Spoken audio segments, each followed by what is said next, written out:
Shalom sahabat Yud Kinanti, Kinanti, kini menabur yang baik, nanti menuai yang baik, taburlah yang baik dari mulai sekarang.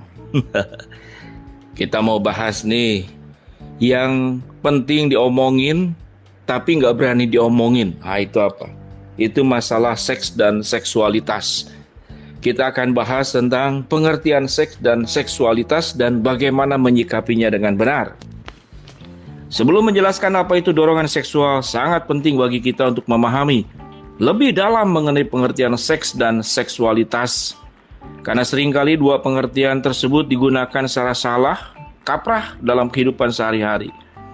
Seks adalah perbedaan badani biologis antara perempuan dan laki-laki yang sering disebut dengan jenis kelamin, atau dalam bahasa Inggris disebut seks.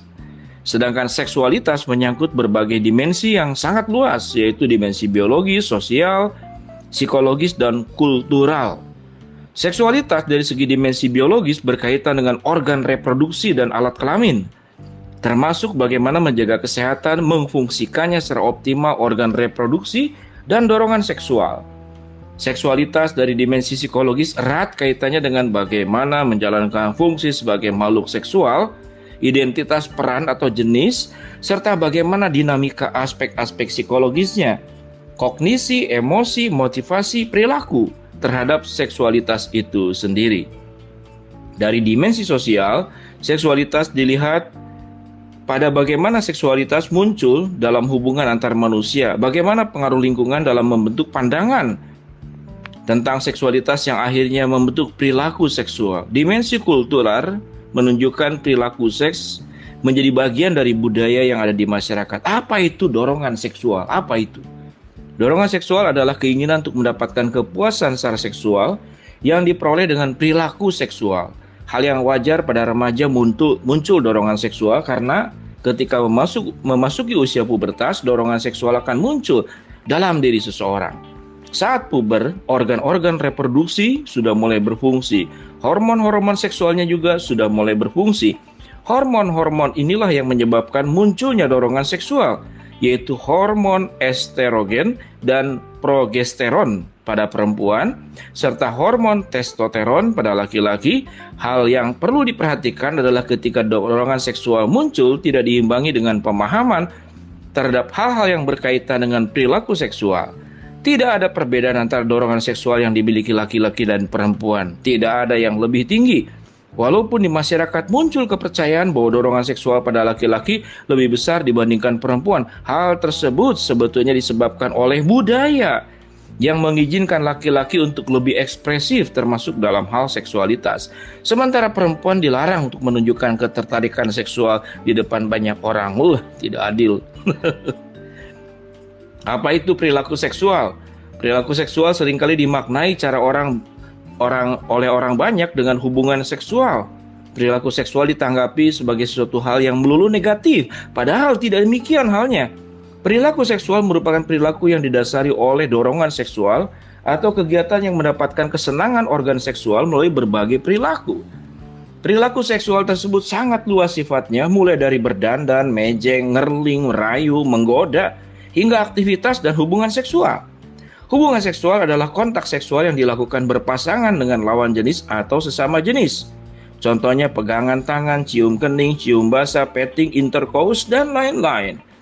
Perilaku seksual merupakan hasil interaksi antara kepribadian dengan lingkungan sekitarnya. Berikut faktor internal dan eksternal yang mempengaruhi perilaku seksual.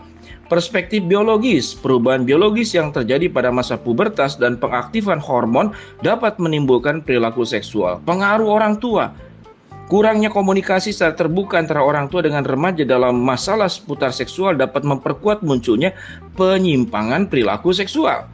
Pengaruh teman sebaya, pada masa remaja pengaruh teman sebaya sangat kuat sehingga munculnya penyimpangan perilaku seksual dikaitkan dengan norma kelompok sebaya.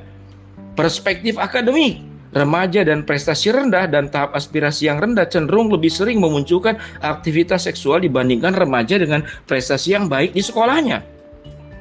Perspektif sosial kognitif, kemampuan sosial kognitif diasosiasikan dengan pengambilan keputusan yang menyediakan pemahaman perilaku seksual di kalangan remaja, remaja yang mampu mengambil keputusan secara tepat berdasarkan nilai yang dianutnya dapat lebih menampilkan perilaku seksual yang lebih sehat.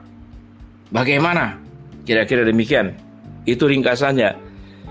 Jadi sahabat Yud Kinanti, seks itu diciptakan Tuhan untuk digunakan pada tempatnya, bisa digunakan sebagaimana seharusnya itu.